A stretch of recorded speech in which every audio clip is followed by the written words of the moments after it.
El tema de hoy, hermanos, es cosas prohibidas por las principales iglesias. Esas cosas que vamos a hablar hoy se van a contrastar con la doctrina que aún es necesaria para la iglesia.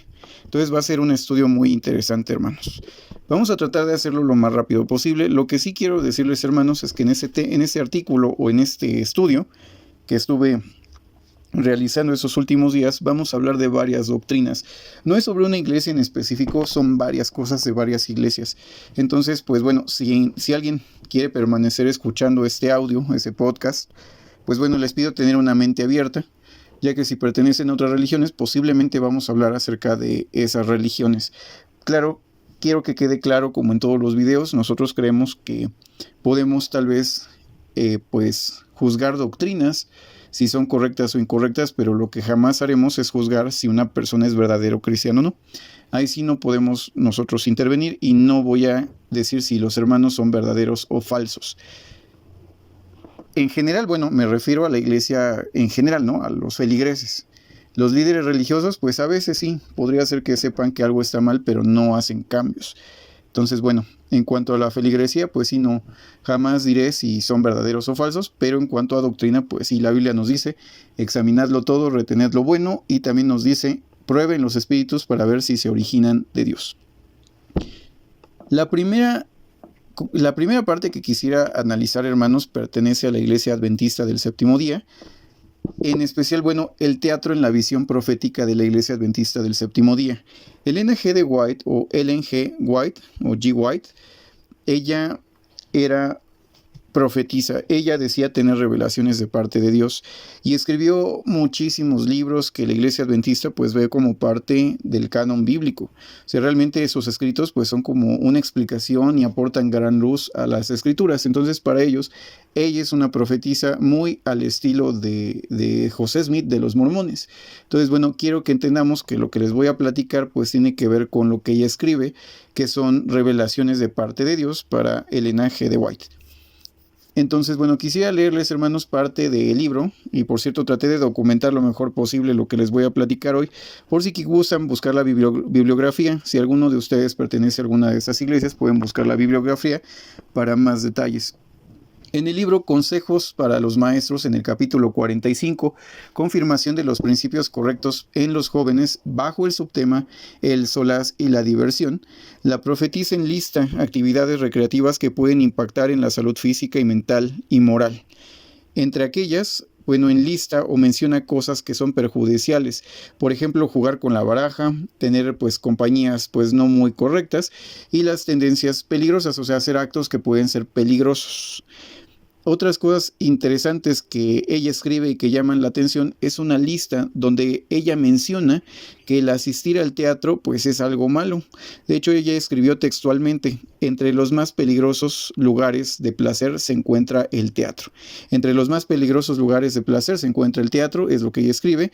En vez de ser una escuela de moralidad y virtud, como se pretende a menudo, es un semillero de inmoralidad. Estas diversiones fortalecen y confirman los hábitos viciosos, las propensiones pecaminosas. Los cantos viles, los ademanes, las expresiones y las actitudes lascivas depravan la imaginación y degradan la moral. Todo joven que asista habitualmente a estos espectáculos se corromperá en sus principios. No hay en nuestra tierra influencia más poderosa para envenenar la imaginación, destruir las impresiones religiosas y embotar el gusto por los placeres tranquilos y las sobrias realidades de la vida que las diversiones teatrales. El amor por estas escenas aumenta con cada asistencia. Como el deseo de bebidas embriagantes se fortalece con su consumo. La única conducta segura consiste en huir del teatro, el circo y otros lugares dudosos de diversión. Entonces, en ese consejo, hermanos, hacia los maestros, donde está hablando de principios hacia la juventud cristiana, ella en este año, donde ella escribe este libro, pues dice que no deben de asistir al teatro, al circo y a ciertos lugares. Ella lo veía con malos ojos. Claro que hay que entender, hermanos, que ella no da, y yo busqué y no encontré ningún texto bíblico como base para esto. Es la interpretación de Ellen G. de White, pero pues ahí no acaba este estudio, precisamente de Ellen G. de White y su visión sobre el circo y el teatro. Nos menciona lo siguiente: en el libro Joyas de los Testimonios 3, en el capítulo Rumbo a la Patria, bajo el subtema Los juicios de Dios sobre nuestras ciudades, donde afirma White que recibió una revelación de parte de Dios a través de una visión sobrenatural el día 16 de abril de 1906, donde ella escribe: delante de mí una de las más poderosas, o bueno, dice, delante de mí una de las más asombrosas escenas. En una visión de la noche, yo estaba sobre una altura de donde se veían las casas hundirse como el viento. Más bien, les vuelvo a leer, hermanos, una disculpa. Dice: delante de mí una de las más asombrosas escenas. En una visión de la noche, yo estaba sobre una altura donde veía las casas sacudirse como el viento sacude los juncos. Los edificios grandes y pequeños se derrumbaban, los sitios de recreo, los teatros, los hoteles y palacios suntuosos eran conmovidos y derribados. Muchas vidas eran destruidas y los lamentos de los heridos y aterrorizados llenaban el espacio. Como podemos ver, hermanos, bueno, los adventistas del séptimo día, pues más conservadores, pues ven como algo prohibido asistir a los teatros. Inclusive las personas más conservadoras dentro de la iglesia adventista del séptimo día también ven con malos ojos asistir al cine, porque el cine es como una forma de teatro pues diferente. Inclusive escuchar música que no sean alabanzas cristianas, para varias personas eso es pecado, porque lo asimilan con esta visión del linaje de White. Inclusive puede haber personas, por lo que estamos leyendo, que tal vez ver novelas en la televisión o ciertas cosas en televisión no lo vean con buenos ojos. Sin embargo, reitero, el linaje de White no da ningún texto bíblico como base para este tipo de cosas. Entonces, pues bueno, vamos a hablar ahora acerca de la visión mormona sobre el café, el tabaco y las bebidas alcohólicas. Cuando me refiero a la visión mormona, pues tenemos que referirnos hacia José Smith, que fue el prefundador o el profeta que funda al estilo de White, bueno, también a la Iglesia de Jesucristo de los Santos de los Últimos Días. La Iglesia de Jesucristo de los Santos de los Últimos Días es el nombre real de la Iglesia mormona, ese es el nombre correcto. La Iglesia de Jesucristo de los Santos de los Últimos Días no bebe café. De hecho, bueno, si ustedes tienen amigos mormones se van a dar cuenta que ellos no beben café, ni tampoco Coca-Cola, ni ciertas cosas no pueden comerlas. Ahorita vamos a ver por qué. Dice, bueno, ellos no beben café, hermanos, como les comentaba, debido a una enseñanza dentro de la iglesia que es llamada la palabra de sabiduría, la cual se comprende como mandamientos de parte de Dios o del Padre Celestial para el cuidado de nuestros cuerpos, o así lo entiende la iglesia mormona, que es para el cuidado de nuestros cuerpos la palabra de sabiduría. Tomando como base para la palabra de sabiduría la revelación dada a José Smith, o él dice que recibe esa revelación de parte de Dios el día 27 de febrero de 1833 en Kirtland, Ohio, que ha quedado escrita o pueden encontrar escrita esa palabra de sabiduría en el libro Doctrina y Convenios en el capítulo 89. En esa sección se ofrece una regla sobre la alimentación que debe de mantener la iglesia mormona, y también algunas prohibiciones, por ejemplo, el consumo de vino fermentado. En los versículos del 5 al 7 de Doctrina y Convenios 89, menciona lo siguiente. Textualmente dice así, que entre vosotros hay quien beba vino o bebidas fuertes, he aquí, no es bueno ni propio los ojos de vuestro Padre. Sino cuando os reunís para ofrecerle vuestros sacramentos, he aquí, éste debe beber sin vino de pura vid. O sea, menciona que no debe de haber vino fermentado ni siquiera en la Santa Cena, ¿no? O sea, debe de ser simplemente vino no fermentado de la pura vid, de nuestra propia hechura, o sea, que lo haga la propia iglesia. Y además, las bebidas fuertes no son para el vientre, sino para el lavamiento de nuestros cuerpos. Entonces, bueno, aquí vemos varios puntos. Este texto expresamente prohíbe, bajo la palabra del profeta José Smith, comer o beber vino, también fumar tabaco. Esta prohibición de consumo de bebidas calientes, porque bueno, aquí también menciona que no debe de comerse bebidas calientes, de acuerdo a lo que menciona Doctrina y Convenios 89, de ahí se deduce que no se puede comer café, pero no solo engloba el café, sino también otras bebidas características como el té. Entonces, los mormones, de acuerdo a Doctrina y Convenios 89, de acuerdo a su doctrina de la palabra de sabiduría, reitero, es una palabra o mandamientos que son para el bienestar de nuestros cuerpos, prohíbe tomar vino fermentado, tomar bebidas fuertes, porque solamente son para el lavamiento de nuestros cuerpos, y también tomar bebidas calientes. Algo que nos dice allí es que no debemos de comer bebidas calientes, entre ellos está el café, el té, entre otras cosas. Entonces no debemos de comer bebidas calientes de acuerdo a la palabra que se le revela a José Smith el día 27 de febrero de 1833 en Kirtland, Ohio. Entonces, bueno, esto es una de las cosas que también vemos que son muy comunes de esta iglesia, que están prohibidas. Ahora, cosas que están prohibidas bajo la iglesia católica. La interpretación de la Biblia, hermanos, dentro de la Iglesia Católica es un tema bastante debatido. Es un tema que causa bastantes, pues pláticas internas, digámoslo así. Pero la doctrina institucional u organizacional es una tarea que solo compete a la figura del Papa. O sea, ¿quién puede decir qué es correcto y qué es incorrecto y cómo sobre todo interpretar la Biblia? Pues solamente es algo que le compete al Papa y a los obispos cercanos a él. Es interesante, hermanos, que el Papa Francisco, el actual pontífice de la Iglesia Romana, bueno, él mencionó en un discurso llamado Inspiración y Verdad de la Biblia, dirigido a los miembros de la Pontificia Comisión Bíblica, en ese discurso donde habla acerca de la doctrina del Dei Verbum, que se adoptó en el Concilio Vaticano II, habla acerca de la interpretación de la revelación divina, o sea, hablamos de las Santas Escrituras de la Biblia, y se menciona precisamente que es algo que compete a la Iglesia Católica, quien es la única apta para guardar los mandamientos divinos y tiene la comisión de conservarlos o salvaguardarlos. La Iglesia tiene como apoyo prácticamente la interpretación de la tradición cristiana católica y sobre todo del magisterio de la Iglesia Católica Romana. Entonces, bueno, prácticamente dicen algo muy interesante, que los protestantes o los cristianos, pues ya no protestantes sino restauracionistas o los cristianos independientes, pues no tenemos el derecho, no tenemos la visión para poder interpretar la Biblia, porque para ello se necesitan, pues primero es algo que solo le compete al Papa, a sus obispos cercanos, y pues es algo que solamente tiene esta obligación de hacerlo la Iglesia Católica de Roma, es la única que tiene la obligación y es la única apta para guardar los mandamientos de Dios, la comisión de guardarlos, y aparte que para poder entender la Biblia, pues ellos tienen la tradición cristiana, que cabe mencionarse que ellos dicen que la tradición es más importante que las escrituras, porque las escrituras cristianas solo son, de hecho en general la Biblia, inclusive la parte judía, solamente son tradiciones por escrito y que la tradición es la más importante que la escritura. Y sobre todo el magisterio de la iglesia, o sea, los verdaderos doctos de la iglesia son los aptos para poder hacer estas cosas. También hay otra cosa muy interesante sobre la Semana Santa. Los católicos no comen carne roja precisamente en la Cuaresma o en Semana Santa.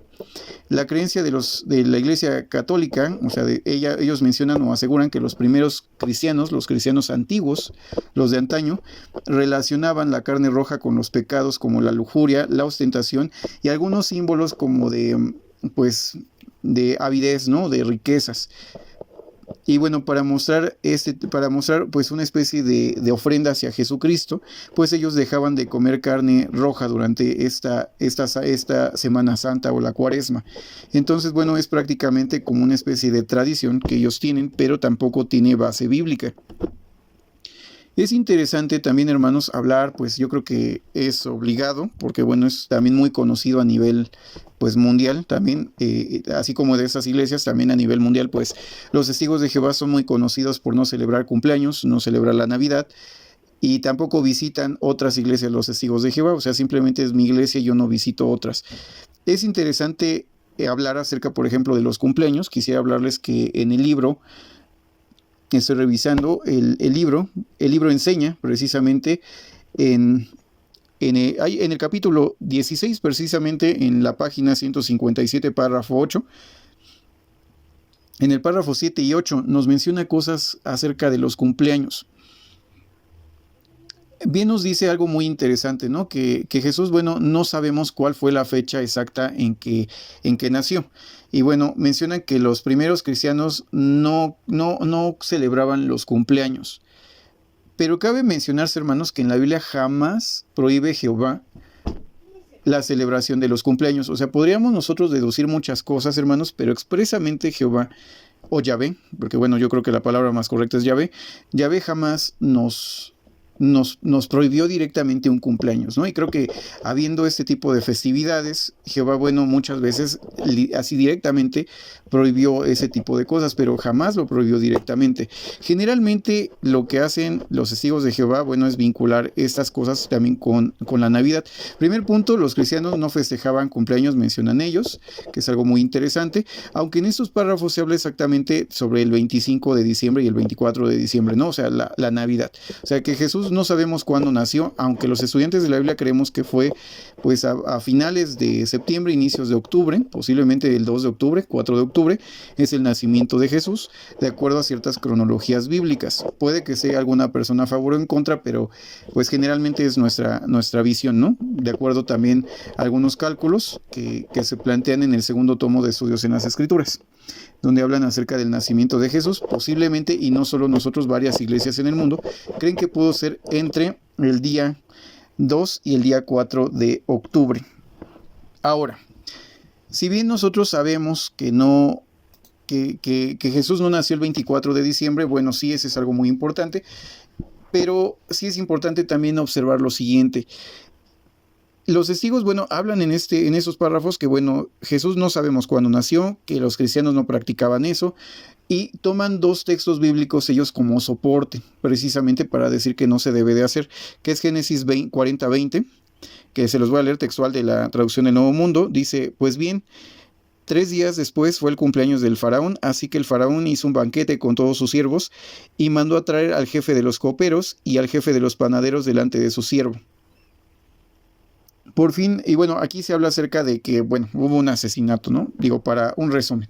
Hubo un asesinato, Faraón mandó a matar a cierta persona en su cumpleaños, y después en Marcos 6:21 se nos habla acerca de que por fin se presentó la oportunidad, Herodes organiza una cena por su cumpleaños, a la cual invitó a los altos funcionarios, a los comandantes militares y a las personalidades más destacadas de Galilea, y bueno, matan a Juan el Bautista y lo traen decapitado, su cabeza la traen en una charola, pues porque así se decidió en ese cumpleaños. No voy a entrar más en detalles, sabemos la historia, quienes no la sepan, busquen más información, y son los dos cumpleaños que se detallan en la Biblia, pero tampoco no dice la Biblia que sea malo.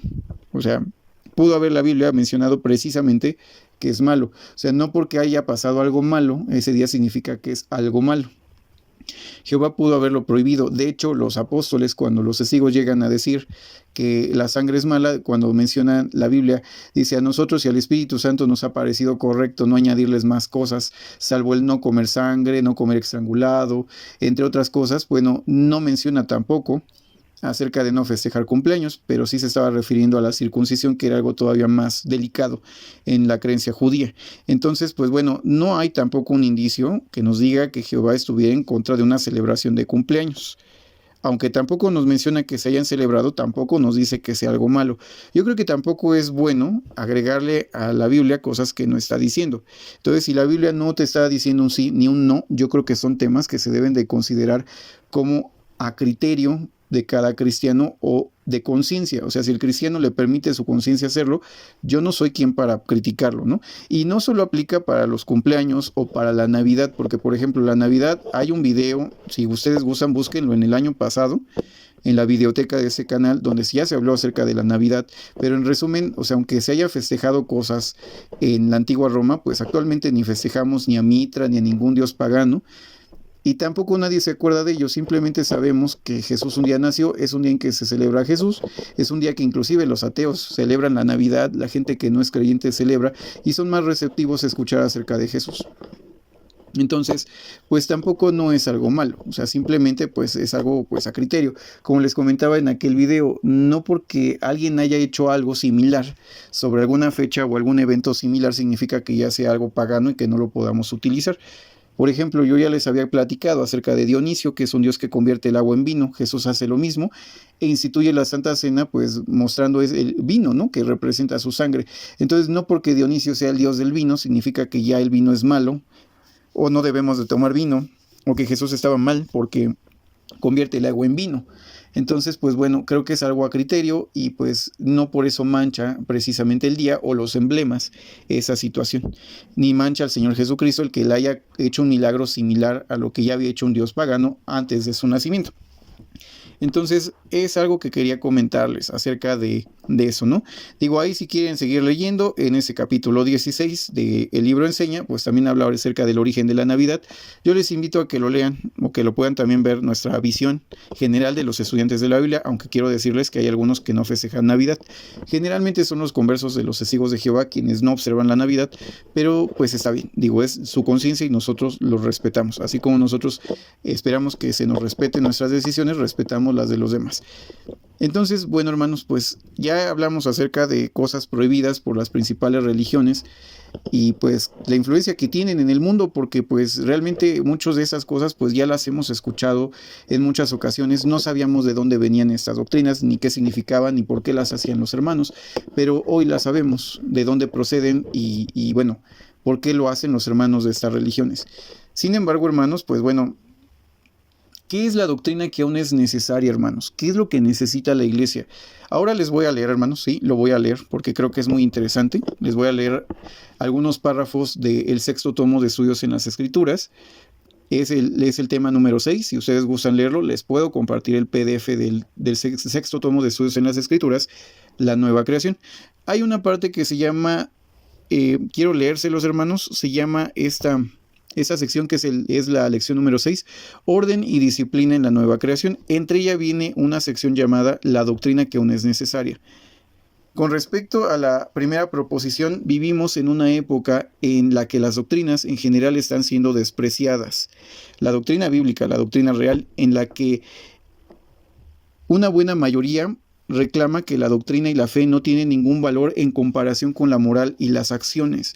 No podemos estar de acuerdo con esto como estudiantes de la Biblia porque está completamente en desacuerdo con la palabra de Dios, en la que la fe es colocada en primer lugar y las acciones en segundo lugar. Primero es la fe y luego las obras, hermanos. Nuestra fe, hermanos, es lo que el Señor acepta. Y según nuestra fe, Él nos permitirá, aunque Él esperaría que de buena fe suscite tantas buenas acciones como lo permitan las debilidades del individuo. Esta es la regla de fe establecida en las Escrituras, pero sin fe es imposible agradar a Dios y esa es la victoria que ha vencido al mundo, nuestra fe. Eso lo dice Hebreos 11:6 y 1 de Juan 5:4. Pero sin fe es imposible agradar a Dios y esa es la victoria que ha vencido al mundo, nuestra fe. Por ello, ningún hombre puede de ninguna manera o de manera alguna ser vencedor a menos de que ejerza fe en Dios y en sus promesas, y para ejercer la fe en las promesas de Dios debe comprenderlas. Y esta oportunidad y habilidad para fortalecerse en la fe estará en proporción a su comprensión del plan divino de las edades y las grandiosas y preciadas promesas relacionadas con ello. De aquí que la doctrina, la instrucción es importante, no simplemente para el conocimiento del que el pueblo de Dios debe tener y disfrutar por encima del conocimiento del mundo en cosas que corresponden a Dios, sino especialmente a causa de la influencia que este conocimiento ejercerá sobre todas las esperanzas, objetivos y conductas. Primera de Juan 3:3 dice: y todo aquel que tiene esa esperanza en él se purifica a sí mismo. ¿Qué es lo que purifica, hermanos? ¿Las obras o la fe? Y yo les digo, la fe. Las obras son algo secundario a la fe. Sin embargo, lamentablemente muchas de esas iglesias lo que esperan es santificarse y justificarse a través de las obras, pero ese es el primer error y el más grave. Quien se esfuerce por purificarse para limpiar su conducta debe, para tener éxito, empezar como empiezan las Escrituras, con el corazón, y debe progresar usando las promesas inspiradas para una limpieza, y eso significa un conocimiento de las doctrinas de Cristo. Sin embargo, es apropiado que distingamos y diferenciemos claramente entre las doctrinas de Cristo y las doctrinas de los hombres. Las doctrinas de Cristo son aquellas que fueron establecidas por Él mismo y por los apóstoles inspirados en el Nuevo Testamento. Las doctrinas de los hombres están representadas en los credos de los hombres, muchas de las cuales están groseramente y seriamente en discrepancia con las doctrinas del Señor y todas ellas en desacuerdo entre sí mismas. Más aún, no es suficiente que adoctrinemos a una sola vez, porque como da a entender el apóstol, recibimos los tesoros de la gracia de Dios en pobres recipientes materiales que están muy agujereados. así tal cual. Dice, estamos, o sea, en la gracia de Dios, o recibimos los tesoros de la gracia de Dios en pobres recipientes materiales que están muy agujereados, y de ahí que si cesamos de recibirlos, dejaremos de tenerlos, por lo cual por cuya causa es necesario que los tengamos línea sobre línea, precepto por precepto, y continuamente renovemos y revisemos nuestro estudio del plan divino de las edades, usando la ayuda y asistencia divina que la providencia suministra, buscando en lo posible obedecer el mandamiento del apóstol de no siendo oidor olvidadizo, sino hacedor de la obra, y así hacedores de la palabra. Entonces, importante, el único fundamento, hermanos, para que uno pueda decidir si algo es correcto o incorrecto es solamente a través de la palabra de Jesucristo. Él es nuestro mediador, Él es nuestra cabeza, es el medio por el cual Jehová o Yahvé guía a la iglesia. Y Jesús utilizó a sus 12 apóstoles para marcar la doctrina que deben de seguir los cristianos. Nosotros tenemos 12 columnas que le dan forma y le han dado el conocimiento que necesita la iglesia, que son los 12 apóstoles. Nosotros tenemos que crecer en la enseñanza apostólica. De hecho, bueno, hay un texto, hermanos, que quisiera también, espero recordarlo, hermanos, de hecho lo estoy buscando, y menciona que las iglesias crecían en la enseñanza apostólica. Entonces, esto viene en el libro de los Hechos. De hecho, estoy viendo si lo logro ubicar para que podamos leerlo, hermanos. Pero sí es importante entender que la cristiana crecía o perseveraba en la enseñanza apostólica. Entonces, eso es lo que debemos de tener en cuenta. De hecho, bueno, estoy viendo si logré encontrarlo, hermanos. Tendría que ser Hechos 2:42. Voy a ver si esto es correcto. Si es Hechos 2:42, lo estoy googleando porque la verdad no lo recuerdo, ahorita me vino a la mente, entonces quisiera buscarlo para ver si lo podemos encontrar y poder ver en cuál es la base de la iglesia. Hechos 2:42 dice lo siguiente: eran perseverantes en la enseñanza de los apóstoles, en la comunión y la fracción del pan y en la oración. Lo estoy leyendo de la Biblia Pastoral, es una versión católica. Dice, eran perseverantes en la enseñanza de los apóstoles, o perseveraban en la enseñanza apostólica. Así es como lo traduce la Reina Valera. Entonces, ¿en qué crecía la iglesia? En la enseñanza apostólica, porque es el fundamento que Jesús da a la iglesia. Entonces, si usted quiere saber si algo es correcto o incorrecto, básese en la enseñanza apostólica. Yo no le digo que no tome en cuenta, por ejemplo, todo lo que acabamos de hablar de las demás iglesias. Digo, hasta cierto punto puede que tengan razón y que todo lo que están diciendo sea para nuestro beneficio, ¿no? O sea, pero tampoco no lo podemos imponer como si fuera una revelación, porque pues eso es mentira. O sea, la Biblia no da sustento a ninguna de esas creencias que acabamos de leer de varias iglesias. Entonces, la enseñanza apostólica es lo esencial, la enseñanza de Jesucristo y de los apóstoles. Lo que diga yo o cualquier hombre está de más. O sea, puede que estemos bien, puede que sea para nuestro beneficio, de acuerdo a nuestro contexto social, de acuerdo a nuestro contexto histórico, en nuestro contexto en cuanto a conocimiento y avance de la verdad, porque pues no siempre sabemos lo mismo. Pero yo no puedo imponerles, ni el hermano Russell jamás impuso a ninguna persona sus creencias, porque pues obviamente puede que estemos en un error. Entonces, decir todo lo que hemos leído y prohibírselo a toda una iglesia, pues se me hace un poco, pues, ir en contra de los preceptos bíblicos, porque el único que puede hacerlo es Jesucristo o los apóstoles. Y si no escribieron nada al respecto es porque no hay ningún problema en hacerlo. Jamás vamos a ver lo que vimos, ¿no?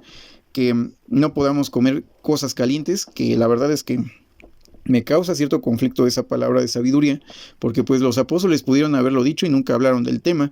Tampoco, bueno, acerca del teatro, ya existía en tiempos de Jesucristo, o sea, no habla del teatro.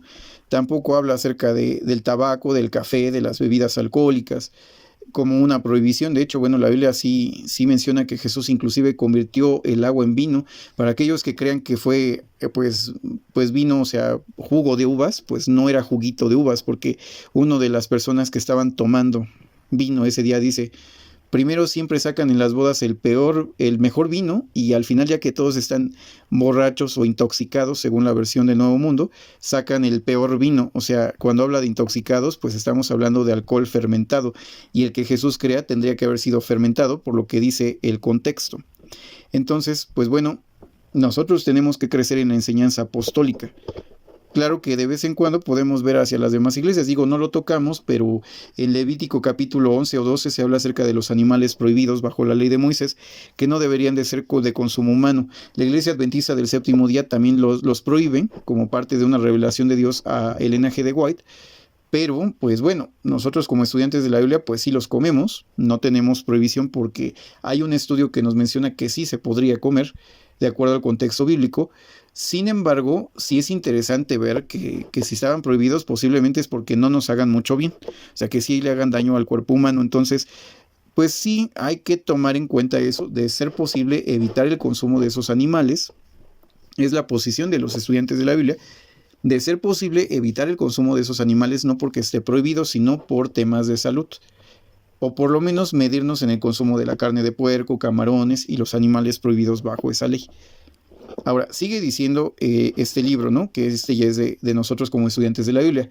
Nuestra segunda posición es aquella que no puede ser inmediatamente tan apreciada de manera completa como la primera. Lo primero que hablamos acerca del crecimiento, ¿no? La base apostólica. Hay la tendencia de muchos a pensar que aquellos que pueden expresar la verdad de manera más clara, más fluidamente, de manera más precisa, deberían ser los únicos que la expresen y los demás deberían de callarse, escuchar y aprender. Ese pensamiento es correcto en algunos aspectos o en varios aspectos. No sugerimos, y aclaro, no se sugiere de parte de los estudiantes de la Biblia que cualquiera sea puesto a enseñar o a buscar o a ser buscado como maestro, o que sus palabras de ciertas personas o instructores sean recibidas como instrucción, siendo capaces de dar instrucción y no percibir claramente el plan divino. O sea, si alguien no puede tener la capacidad de entender el plan de Dios, pues bueno, no le vamos a quitar tampoco el micrófono, pero pues sí hay que tener cuidado, ¿no? Debemos de seguir ciertos consejos. Hay una gran diferencia, hermanos, entre poner a alguien a enseñar, como en el caso de los ancianos, y tener una reunión en la que todos los miembros de la iglesia tengan una oportunidad de expresarse brevemente o de hacer preguntas, y preguntas pues sinceras y correctas, ¿no? O sea, no les vamos a decir solo pregunte esto, o sea, hacer las preguntas pues que vengan desde su corazón, ¿no? Desde el fondo de ellos, entendiendo que sus preguntas o dudas o expresiones no sean consideradas por la iglesia como sentimientos de la compañía. O sea, algo que tienen estas iglesias que debemos de evitar para entenderlo es que bien, hay maestros, hay doctores, vamos a llamarlos de la ley, doctores que nos van a explicar, que vemos el Espíritu Santo actuando en ellos para poder compartir la palabra, ahora sí la palabra de sabiduría, la palabra de nuestro Dios, de una manera más clara y comprensible. Pero también hay personas que deben de expresarse, toda la iglesia debe de expresarse y expresar también sus dudas. Claro que hay foros para hacerlo, o sea, debe de haber reuniones en las cuales la iglesia libremente puede expresar sus dudas o inclusive su inconformidad con ciertas cosas, pero entendiéndose que no es el sentimiento de toda la iglesia, o sea, es la duda del hermano, la duda que está planteando o su forma de entender las cosas, ¿no? Ahora, en tales reuniones, las ideas equivocadas posiblemente pueden ser presentadas en una forma de preguntas, no con la intención de enseñar esas opiniones ni el propósito de imponerlas, sino con la visión de hacer una crítica sobre estas. Pero debemos de tener cuidado de no violar la conciencia mediante cualquier intento de defender el error. O sea, siempre que hagamos algo, hermanos, siempre, aunque digamos una pregunta, es más, en los comentarios de estos podcasts, pues debemos siempre de tener cuidado con la conciencia ajena, porque si usted hace tropezar a un hermano, dice Jesús, mejor es que te amarres una piedra de molino y te avientes al fondo del mar. Así de grave, ¿no? Entonces siempre, aunque no estemos de acuerdo, estemos en contra, jamás tenemos el derecho de violar la conciencia de otra persona. Tal procedimiento debe de ser aprobado y en presencia de las personas que estén avanzando más en la verdad. Bueno, aquí el hermano Russell, porque bueno, es un escrito del hermano Russell, nos está hablando de qué es lo que se podría hacer, ¿no? Son cosas muy interesantes las que se empiezan a hablar en esta información, y nos menciona acerca de que, bueno, nuestro estudio, las exhortaciones tienen que estar basadas hacia la Biblia y guiadas a Jesús, a la Biblia, pero no debemos de buscar la forma de estarnos destrozando los unos a los otros, aunque no seamos de la misma religión. Entonces, aquí habla de varios puntos interesantes, hermanos. Ahora, vamos a hablar acerca de un subtema que va más adelante, que me parece muy interesante, acerca de, bueno, Se llama Cada uno esté plenamente convencido en su propia mente. Está basado en Romanos 14:5. En el capítulo 14 de los Romanos se nos habla acerca de personas que no estaban tan de acuerdo en ciertas cosas como en la comida y en la observancia de días santos o sagrados. Hay quienes se abstenían de ciertos alimentos, hay quienes los comían, hay quienes observaban pues lunas nuevas, sábados ceremoniales, sábados semanales, y pues hay personas que los veían todos los días como iguales. Entonces Pablo pues les dice en Romanos 14:5, cada uno esté plenamente convencido en su propia mente, y les dice que tampoco no hay ningún motivo, y que quede claro, hermanos, no hay ningún motivo para que nosotros estemos peleando acerca de que si yo tengo la razón o usted tiene la razón. Ciertamente el conocimiento puede variar, pero lo que jamás puede variar es el amor que tenemos a Cristo Jesús, obviamente sobre todas las cosas a Jehová o Yahvé nuestro Dios y hacia la iglesia, que esos son los pilares del cristianismo. Entonces el hermano nos menciona todas las mentes lógicas o que pues ejercen la lógica, se le deleitan al llegar a la decisión, si es posible, con respecto a cada punto de la verdad. Y el apóstol aclara que cada miembro de la iglesia debería esforzarse por alcanzarla para sí mismo en su propia mente. Sin embargo, es un error común intentar aplicar esta buena regla personal a la iglesia o una clase en el estudio de la Biblia. Intentar forzar todo a decir exactamente la misma conclusión respecto al significado de la palabra del Señor. Es apropiado que nosotros debamos desear que todos puedan coincidir, pero es razonable esperar esto cuando todos sabemos que todos han caído de la perfección, no solamente corporalmente, o sea, no hemos caído de la perfección no solamente en nuestro cuerpo, sino que nuestras mentes tampoco no son perfectas, y estas desviaciones se dan en varias direcciones, como lo demuestran las varias formas de opiniones que se encuentran en cualquier reunión de personas. Los distintos tipos y grados de educación también son factores importantes que ayudan o dificultan la unidad de opiniones, o sea, ¿qué más quisiéramos? Que todos estuviéramos de acuerdo en ciertos puntos, hermanos, pero no va a pasar. Porque por mucho que yo sea estudiante de la Biblia y mis hermanos igual, no siempre llegamos a las mismas conclusiones. Suele pasar y debe de pasar. Es más, debe de pasar. Es más, los testigos de Jehová, con mucho que crean que ellos tienen el lenguaje puro de la verdad y que saben la verdad absoluta y la estén enseñando, en el fondo, y yo conozco mucha gente de esa religión, tampoco creen exactamente lo mismo. Lo enseñan porque se sienten en la obligación de hacerlo, pero no lo creen. Muchos inclusive no creen en 1914, tal como nosotros estudiantes de la Biblia. Algunos de nosotros lo creemos, yo lo creo. No como los testigos de Jehová, claro, pero creen en 1914. Pero hay hermanos que jamás han creído en 1914, ni aun en tiempos del hermano Russell. Entonces, sí es importante entender eso. Ojalá todos pudiéramos estar en esa misma sintonía de doctrinas, pero nunca va a pasar. Y siendo honestos, en 2000 años que casi lleva la iglesia, jamás ha pasado. Entonces, si hubiera sido así el designio de nuestro Dios, ya lo hubiéramos tenido, pero no pasó. Y ni pasará, siendo honestos. Es apropiado que nosotros, hermanos, pues, como les decía, deseáramos pues coincidir en lo razonable, pero pues no va a pasar debido a que nuestras mentes, tal como nuestros cuerpos, pues tienen una tendencia caída, una tendencia pecaminosa o de error. Pero el apóstol, ¿acaso no dio a entender que todos nosotros deberíamos preocuparnos por las mismas cosas? Y que todos nosotros debiéramos ser instruidos por Dios de modo que todos tuviéramos el espíritu de una mente sana? Y que nosotros debiéramos esperar crecer en gracia y conocimiento, edificándonos los unos a los otros en la santísima fe. Obviamente, pues sí, todo esto es cierto, pero también se nos da a entender que todo se logrará, pero tampoco no se nos dice que todo se vaya a lograr en una sola reunión. El pueblo del Señor no solamente ha desarrollado diferentes opiniones y diferencias en la experiencia o educación, sino que ellos tienen diferentes edades como criaturas. Algunos hermanos cristianos son bebés espirituales, otros somos jóvenes. Yo no me catalogo como un adulto espiritual, un anciano espiritual. Siento que soy un joven que, ya conoce un poco más de cosas, pero no sé muchas cosas. Pero hay hermanos que son adultos, ¿no? O sea, personas ya mayores, gente pues con la mayoría de edad espiritual, donde ellos pues ya conocen muchas cosas, ¿no? Ya son maestros, son doctores, vamos a llamarlos en la ley, y pues ellos pueden instruir con más eficacia a la iglesia. Pero las criaturas de Dios Dios, la nueva criatura, bueno, puede tener diferentes edades espirituales, bebés, jóvenes y adultos.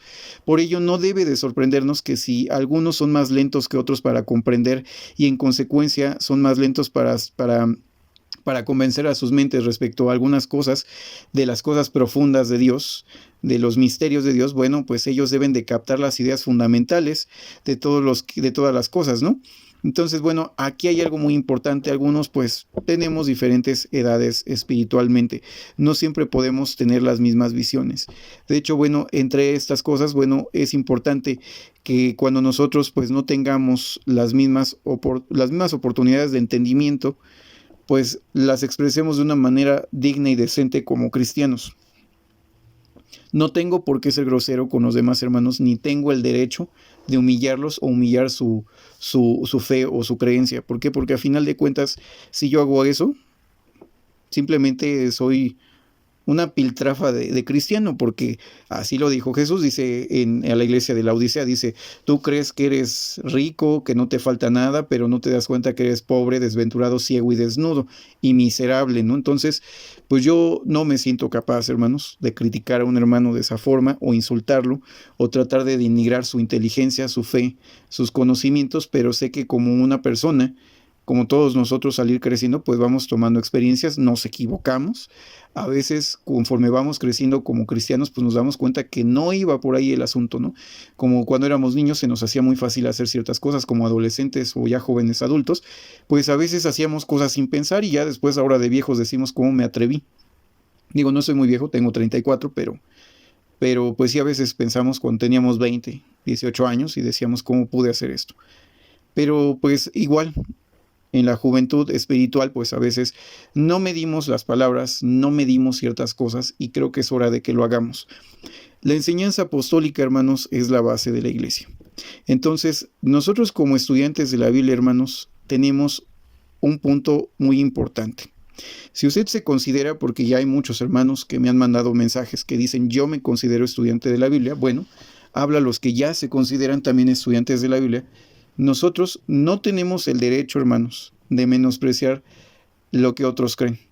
Puedo tal vez pues cuestionar sus ideas de una manera amable, decente, pero jamás haciéndolo de esa forma. Quiero hablarles ahora de un punto importante. Por ejemplo, yo he estado estudiando un poco el tema, inclusive acerca del uso del tabaco. Creo que no conozco una iglesia que no condene el uso del tabaco. Y quiero decirles algo muy importante, que también alguna vez toqué en la congregación con la que yo me reúno, con la iglesia local, y yo les decía algo interesante. Yo no creo que fumar sea un pecado, así como tomar no es un pecado, porque la Biblia lo único que dice es que debemos de cuidar nuestros cuerpos, que son un templo santo a Dios, el templo del Espíritu Santo, ¿no? Prácticamente. Entonces, bajo esa premisa, pues nosotros, algunos cristianos, pues no han decidido, pues decir que el fumar tabaco, pues es pecado, porque daña el cuerpo, porque causa cáncer, por muchas razones, y tienen razón. Por si se lo preguntaban qué opino, tienen razón. Pero pues eso pasa con el alcohol y tampoco la Biblia lo prohíbe. O sea, no nos dice exactamente que fumar sea un pecado. O sea, lo intuimos, es una, ¿cómo se diría? Pues es una especie de, bueno, no especie, simplemente es una interpretación bíblica del texto y de ahí se deduce que fumar es malo. Pero yo les voy a decir otra cosa todavía más delicada. Lo que los hermanos con el tabaco y los hermanos del inicio, con todas esas prohibiciones que tienen, generalmente lo que piden es mantener una pureza espiritual y una pureza del cuerpo. Pero, ¿qué hay con las diversiones que nosotros tenemos? ¿Qué hay con la música que escuchamos? No, tampoco no creo que sea correcto que colemos el mosquito y nos traguemos un camello, como dice la Biblia. O sea, de nada me serviría prohibirme todas estas cosas si voy a hacer otras cosas. Por ejemplo, hablando del tabaco. No sé si ustedes vean documentales, si no lo han hecho, yo les invito que en lugar de ver novelas, que ciertamente, aunque no estoy de acuerdo con el Elena G. de White que estén prohibidas, o ver pues el teatro o el cine, pues yo creo que me estaría más interesante ver un documental que estar viendo tal vez algo que hable de inmoralidades o cosas como el robo, la extorsión o narcotráfico, que luego es lo que se ve en las series, ¿no? Me voy a aventar el comercial que en Deutsche Welle, que es una que es un canal de YouTube también, sacaron hace mucho, yo he estado viendo documentales ya desde hace años de ese canal, pues varios temas interesantes como la comida chatarra, el daño que causa la comida chatarra, también los pastelitos de diferentes marcas. No estoy seguro si es bueno o malo decir ciertas marcas, pero por si las dudas, pues no voy a dar marcas, pero las papas de sobrecitos, ¿no? Las papitas que vienen adobadas, las papitas con sal, los pastelitos de chocolate, que traen a veces algunos pingüinitos dibujados o ositos, no sé, diferentes mascotas, ¿no? Este tipo de alimentos, hermanos, no saben el daño tan espantoso que le hace al cuerpo. De hecho, dentro de uno de esos documentales hablaban que el azúcar, el consumo de todo ese azúcar, genera en el cuerpo, o sea, el azúcar en exceso, una reacción similar a la cocaína o a una de estas drogas, no recuerdo si era la cocaína, en el cerebro. O sea, le genera tanto placer al cerebro que causa la misma adicción que estas drogas como la cocaína. Entonces, imagínense de qué grado estamos hablando que podríamos hacerle daño al cuerpo. Además que el exceso de azúcar provoca muchos problemas. Muchísimos problemas de salud, entre la obesidad, diabetes, que también contribuye al crecimiento del colesterol y otras cosas. Entonces, ¿sabían ustedes, hermanos, que también una de las cosas que mata más gente en el mundo es la mala alimentación en ese sentido? Si bien el tabaco mata a mucha gente, los pastelitos, las papitas, las grasas y los refrescos son también, o bueno, las gaseosas o bebidas de soda, son las que también han matado muchísima gente en el mundo. Entonces, yo le pregunto, en el caso de engullir un camello y colar el mosquito, yo no fumo, pero como cristiano me tomo mi refresco de cola de 2 litros o de 3 litros, ese nunca falta en mi mesa. Es lo mismo que fumar. Siendo honestos, hermanos, es lo mismo que fumar. Si estamos tratando de hacer que nuestros cuerpos sean un sacrificio vivo, santo, acepto a Dios, que nuestro cuerpo es un templo para el Espíritu Santo, entonces cuide su cuerpo. O sea, no solo es fumar, o sea, hay más cosas que dañan igual o peor al cuerpo que el tabaco, solo que a veces somos mucho de hacerle caso a las tradiciones cristianas y no consultar a la Biblia. Ya basta, hermanos, de que simplemente a veces la iglesia se siente a que una persona les diga que tienen que creer. Creo que sí es importante que se hagan responsables de sus propias creencias. Digo, no con esto fomento el tabaquismo, porque también obviamente eso es malo, es un hábito malo que daña el cuerpo. Pero no es peor que comer comida chatarra, como ya les he explicado. Vean los documentales, búsquenlo ahí en ese canal de Deutsche Welle, muy interesantes algunos documentales sobre la alimentación, donde podrán ver pues realmente el daño que le hacemos al cuerpo. Entonces, pues es lo que yo quería comentarles. Realmente es importante, hermanos, que respetemos las diferencias, pero que nosotros crezcamos en la enseñanza apostólica. Lo que digan los hombres está de más. O sea, realmente ya cuando consideren todas estas prohibiciones que les acabo de comentar a la luz de las Escrituras, la mayoría no tienen ni sentido. O sea, la verdad es que por obras no se va a salvar. O sea, si usted espera salvarse por las obras, por esas prohibiciones, jamás lo va a lograr. Es por la fe, no por las obras. Las obras son un acto secundario a la fe. Y sobre todo, pues, creerle a cualquier persona que dice ser un enviado de Dios, pues bueno, cada uno va a decir lo que él quiere. Por eso debemos de crecer en la enseñanza apostólica, como vimos el día de hoy. Les invito a leer este sexto estudio del sexto volumen de Estudios en las Escrituras, que se llama Orden y Disciplina de la Nueva Creación. Posiblemente les pueda ayudar para entender cómo una iglesia puede ser fuerte, cómo una iglesia debe de formarse. Si ustedes desean empezar a predicar para formar grupos de estudio de la Biblia, ese folleto les puede ayudar. Bueno, no es un folleto, pero hice un folleto de ese estudio para que lo puedan tener y leer en PDF. O puedo compartirles el PDF del libro completo y no solo del capítulo 6. Entonces, pues dudas, comentarios, pueden enviarlas a través del número telefónico que está apareciendo en pantalla, que es más 521 72 98 10 38 12. Repito, más 521 72 98 10 38 12. Cualquier duda, comentario a través de este número, pidan el libro o pidan este estudio, el sexto tomo de Estudios en las Escrituras, Orden y Disciplina en la Nueva Creación. Si no se han suscrito, hermanos, suscríbanse a este canal, opriman suscribirse, luego la campanita con símbolos de movimiento para que YouTube les avise cuando se suba un nuevo video a ese canal. Y bueno, hermanos, un saludo a los hermanos en España. Hay varios hermanos que en España se han comunicado. Y bueno, es muy interesante ver que muchos hermanos, pues bueno, en aquella patria hermana, pues siguen pues de cerca las escrituras. Y pues bueno, muchas gracias, hermanos. Pues un saludo a todos los hermanos que igual se congregan los domingos con nosotros a través de la plataforma Zoom.